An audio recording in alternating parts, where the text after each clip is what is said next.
Hello, this is Eric Strong once again, and this is Lecture 11 on mechanical ventilation. The topic is pathologic complications. The learning objectives of this lecture are first, to be aware of the complications of endotracheal intubation, and the second, to be able to recognize and treat common complications of mechanical ventilation, including auto-PEEP, patient-ventilator dyssynchrony, and ventilator-associated pneumonia. While most complications from mechanical ventilation are related to the ongoing artificial ventilation of the patient, some are a consequence of the act of intubation itself. These include, first, dental trauma, also aspiration. This can be caused when pre-intubation bag ventilation leads to gastric distension by air, which combined with irritation of the oropharynx may result in vomiting. Gentle cricothyroid pressure may help reduce this risk, but doesn't eliminate it completely. Next, laryngeal damage, which usually doesn't present until after extubation, at which time the patient will complain of hoarseness. Placement of the endotracheal tube may stimulate irritant receptors in the trachea, triggering bronchospasm. Placement of the endotracheal tube into the esophagus can be rapidly fatal if not immediately identified.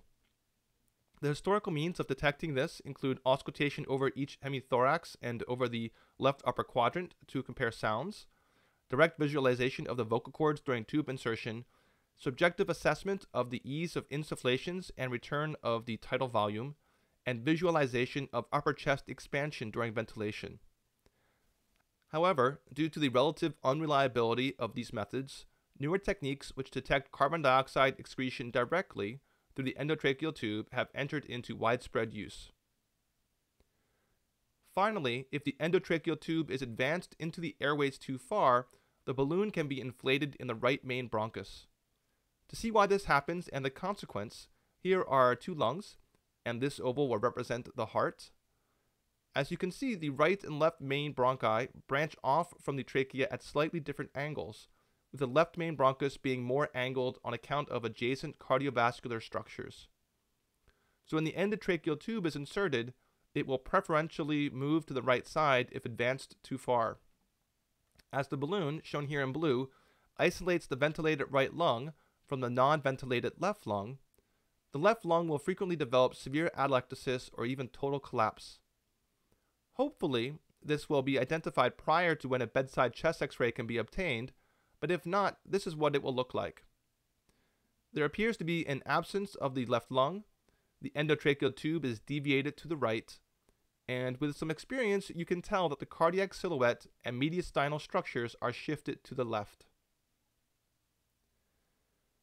At this point, I will move away from complications of intubation and focus on three important complications of ongoing ventilation. First up is auto-PEEP, also known as intrinsic PEEP. Although I personally prefer the term intrinsic PEEP, its usage in practice is more variable compared to the universally understood and defined auto-PEEP. Therefore, I'll use auto-PEEP here for the remainder of that lecture to prevent any confusion. Under normal circumstances, end expiratory pressure in the proximal airways is equal to that in the alveoli, and there is no movement of air at the end of expiration. However, when either the expiratory time is too short or the resistance to airflow is too great, additional air can be present in the alveoli at end expiration. Auto-PEEP is the positive airway pressure that occurs at the end of expiration due to this incomplete exhalation. It is in addition to the PEEP intentionally applied by the ventilator. The consequences of auto-PEEP include increased risk of barotrauma, decreased venous return leading to decreased cardiac output and thus hypotension. This effect is most pronounced in states of hypovolemia, worsened VQ mismatch, patient-ventilator dyssynchrony, to be discussed more in a minute, and an increase in the patient's work of breathing. Remember that unless the patient is fully sedated and initiating no spontaneous breaths on his or her own, the patient's muscles of respiration are still working while receiving mechanical ventilation. Although the adverse effects from auto-PEEP are largely the same as those of applied PEEP, because the former is difficult to detect and measure, the risks of these effects are more difficult to estimate. There are three primary mechanisms by which auto-PEEP can develop. First, in situations of high minute ventilation, either due to high tidal volume and/or high respiratory rate. Second, when the expiratory flow is limited by high airway resistance. This is very commonly seen in COPD. Finally, the least common mechanism of auto-PEEP is expiratory resistance not due to intrinsic airway resistance, such as a kinked endotracheal tube, or by patient-ventilator dyssynchrony, when the patient is attempting to inhale while the ventilator is mandating an exhalation. Identifying the presence of auto-PEEP is conceptually simple, but in practice is often missed. Usually, in the absence of auto-PEEP, when we examine a tracing of airflow as a function of time, we see that during expiration, airflow is initially rapid and then tapers off to zero by the end of expiration. This tapering to zero is indicative of there being no pressure gradient between the alveoli and airways at that point in time. Compare that graph to this one, in which airflow persists even at the end of expiration. This additional airflow, which quantitatively can be very small, is highly suggestive of the presence of auto-PEEP. Even without examining the airflow tracing, one can identify the presence of auto-PEEP if a patient has audible airflow extending to the very end of expiration when the chest is auscultated. Unfortunately, auscultation is inadequately sensitive to use as a means to rule out the presence of auto-PEEP. As with its detection, quantifying auto-PEEP is conceptually simpler than it is in practice. It is based on the simple equation that auto-PEEP is equal to the end expiratory alveolar pressure minus applied PEEP. Since applied PEEP is known, as the clinician sets it directly, all one needs to do is measure the end expiratory alveolar pressure. There are several strategies to do this. The most common makes use of an end expiratory breath hold as follows. Here is a lung with an extremely simplified ventilator circuit schematic. The single chamber of pressurized air will represent all alveoli undergoing positive pressure ventilation. In this case, the movement of air outward through the expiratory limb of the circuit is indicative of this system being represented during expiration. If we had a pressure gauge attached here, it might read 5, suggesting that the applied PEEP for this patient was set there. Here are tracings of typical airflow and airway pressure for a patient undergoing supported ventilation using a volume-targeted vent mode. The amount of airway pressure at the end of expiration should be equal to our applied PEEP. What happens if we suddenly close the exhalation valve at the end of expiration? Airflow should cease no matter what, but what happens to the airway pressure actually depends on whether or not auto-PEEP is present. Here you can see that it is unchanged, which is what is seen when auto-PEEP is absent. However, what happens when it is present? In the presence of auto-PEEP, airway pressure rises during the hold in order to reach a steady state with the pressure in the alveoli. That is, the pressure rises to the end expiratory alveolar pressure. The additional portion of the end expiratory alveolar pressure that is above the applied PEEP is approximately equal to the degree of auto-PEEP. Be aware that this technique for measuring auto-PEEP is only accurate for patients undergoing passive respiration. Treatments for auto-PEEP should be focused on addressing the underlying cause. For patients with a high minute ventilation, appropriate interventions include lowering tidal volume, lowering respiratory rate, or changing the IDE ratio such that the patient spends a greater portion of time in expiration. These strategies will often require some degree of permissive hypercapnia. For patients with expiratory flow limitation, consider bronchodilators, secretion management, and slight increases to applied PEEP. Applying extrinsic PEEP might seem like an unexpected solution to auto-PEEP, but it can help by stenting open airways that might otherwise be collapsed during expiration. Applied PEEP should only be used to correct auto-PEEP when the mechanism of auto-PEEP is known to be high airway resistance, and applied PEEP should never exceed the amount of auto-PEEP. Evidence in the literature suggests that the applied PEEP should never exceed 85% of the auto-PEEP. Finally, for patients with expiration resistance not directly associated with the airways, consider upsizing the endotracheal tube, or for a patient with otherwise uncontrollable patient-ventilator dyssynchrony, consider an increase in sedation or even paralytics. I'll now move on from auto-PEEP to discuss patient-ventilator dyssynchrony. Dyssynchrony is a state in which the respiratory cycle of the patient does not always match that of the ventilator.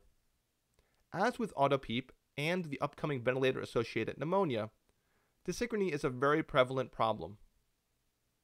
There are a few colloquialisms that are used in place of dyssynchrony. For example, while in the ICU, one might hear providers talking about a patient fighting the vent or bucking the vent. I actually would discourage those terms because that use of language subtly implies the problem lies with the patient instead of the ventilator. It also may lead the clinician to be more inclined to treat the situation by more deeply sedating the patient, while the best course of action for dyssynchrony is usually something other than more sedation.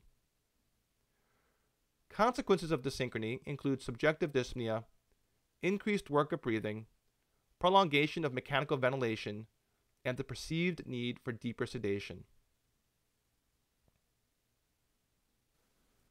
In a minute, I'm going to review specific pressure waveforms that suggest dyssynchrony. However, recognition of dyssynchrony is usually not the consequence of meticulous review of waveforms by physicians and respiratory therapists, but rather relies on the bedside evaluation by nursing. General signs that nurses look for are nonspecific, but include tachycardia, tachypnea, hypoxia, increased expiratory muscle activity, coughing, agitation, and visible inspiratory effort that fails to trigger the vent. Once the presence of dyssynchrony is suspected based on the presence of those clinical features, the waveforms are then used to confirm it and to identify the type of dyssynchrony. This is critical because different types of dyssynchrony require completely different interventions. When it comes to the different types and subtypes of dyssynchrony, it's important to realize that there is no standardized terminology or categorization of these. The following is my best attempt to reconcile these differences as described in the literature into a scheme that is clinically relevant and usable at the bedside. Dyssynchrony can be first described based on which phase of respiration is dysynchronous. During inspiration, one can have trigger dyssynchrony, when the ventilator's trigger to start inspiration does not always correlate with the patient's attempt to start inspiration. There are four main subtypes: trigger delay, mistrigger, auto-triggering, and double triggering. There is also flow dyssynchrony, where the airflow the patient is demanding does not match what the vent is providing. In the expiratory phase, one can have cycling dyssynchrony, also known as termination dyssynchrony, which occurs when the ventilator and the patient want to transition from inspiration to expiration at different times. This is subdivided into premature termination or delayed termination, both on the part of the vent. Let's look at how the waveforms can help us to understand further what these terms mean and how we can use them to identify a specific type of dyssynchrony in an individual patient. In an ideal situation, there would be perfect synchronization between the patient's and the ventilator's respiratory cycles. It might look something like this, where the upper graph is the airway pressure as measured by the ventilator and represents the activity of the ventilator. The lower graph is one which we haven't discussed at all in the course yet. It's a graph of intraesophageal pressure as a function of time. A thorough discussion of the role of esophageal pressure in critical care monitoring is outside the scope of this lecture, but it roughly represents the patient's attempts to control respiration. For example, when the pressure is lower, it implies the patient is attempting to contract the diaphragm or use other muscles of respiration in order to decrease intrathoracic pressure in an attempt to inspire air. Higher esophageal pressure implies that the patient is attempting to exhale. As I mentioned, ideally the patient's desire to inspire and the ventilator's delivery of an inspiration would perfectly coincide as seen here. In reality, however, a subtle degree of dyssynchrony is unavoidable, caused by the delay in the ventilator recognizing that the patient is taking a breath. Luckily, with modern ventilators, that delay is usually less than 200 milliseconds, which is too short to generally cause any problems. Let's see how these waveforms look in the various subtypes of trigger dyssynchrony. In trigger delay, an extra delay occurs between when the patient attempts to initiate a breath and when the ventilator begins to deliver it. This can be the consequence of increased airway resistance, decreased compliance, decreased respiratory drive from excessive sedation, respiratory muscle weakness from electrolyte abnormalities, malnutrition or critical illness myopathy, or from an inappropriate trigger setting. Also, if auto-PEEP is present, the patient must first generate enough negative pressure to overcome the auto-PEEP before the ventilator can be triggered. As predictable, possible interventions include lowering the trigger pressure threshold, decreasing sedation, correcting electrolyte abnormalities, using bronchodilators, upsizing the endotracheal tube, or correction of auto-PEEP. In the situation of a missed trigger, an insufficient inspiratory effort by the patient fails to reach the threshold for triggering the ventilator. We can see that, in this case, the second breath was weaker than the first, which is why it failed to trigger. The causes of this are essentially the same as trigger delay, but consequences are more severe. In addition to the patient receiving a lower minute ventilation than their body is attempting to acquire, ineffective breaths don't get counted by the ventilator, leading the clinician to underestimate a patient's intrinsic respiratory rate. This can adversely impact predictions of weaning outcome and successful extubation. The possible interventions to consider for a missed trigger are identical to those for a delayed trigger. Then there is something called auto-triggering. This occurs when the ventilator interprets signals other than the patient's attempt to initiate a breath as a signal to deliver an inspiration. It is often caused by random noise in the ventilator circuit from excessive condensed water, air leaks, or large cardiogenic pressure oscillations. Possible interventions include making the trigger less sensitive or addressing the cause of signal noise if at all possible. I'll come back to double triggering in a minute, but for now we'll move on to flow dyssynchrony. This occurs when the flow rate is set too low for the patient's respiratory demand. Although possible in pressure-controlled modes, it is usually seen in flow-controlled, volume-cycled ventilation such as SIMV and assist control. It can be identified in the inspiratory pressure waveform, which will have a concave or scalloped appearance. The additional workload on the patient's respiratory muscles caused by flow dyssynchrony may approach that caused by the underlying pulmonary pathology. Until the underlying cause of the increased ventilatory demand can be addressed, appropriate short-term solutions include increasing the inspiratory flow rate, changing the inspiratory flow pattern, or switching the ventilator mode altogether. The clinician can know when flow dyssynchrony has been fully corrected by observing that the airway pressure waveform pattern during active breathing triggered by the patient closely resembles that during passive breathing. As I mentioned earlier, there are two subtypes of cycling dyssynchrony. In the first, known as delayed termination, the ventilator's inspiratory time exceeds that of the patient. In other words, the patient tries to initiate exhalation while the vent is still delivering air. This may be more prevalent among patients with COPD, whose bodies are used to having extreme I/E ratios. In the graph, this first dotted line is when the patient's esophageal pressure rises above baseline, signaling an attempt at exhalation. The second line represents when the ventilator actually stops delivering inspiration. These should match up, and they obviously don't here. Since most intubated patients do not have esophageal pressure monitors, one way to identify the presence of delayed termination is the sharp spike in airway pressure that occurs right at the end of inspiration. Possible interventions here include changing the cycling threshold to cycle earlier, or a slightly more dramatic intervention would be to change the vent mode to a time-cycled one in order to attempt precise matching of the ventilator's and the patient's inspiratory times. The opposite of delayed termination is premature termination. This occurs when the ventilator ceases delivery of air while the patient is still actively trying to inspire. The risk this poses is that once the airway pressure approaches baseline, if the patient is still attempting to inspire, the pressure can drop below baseline and trigger another breath from the vent. This is what is called double triggering. Interventions are analogous to those for delayed termination and include changing the cycling threshold to cycle later or changing the vent mode to time cycled. Because I know the topic of dyssynchrony is complicated, with many new confusing terms, I wanted to show this chart once more to help solidify what was just discussed.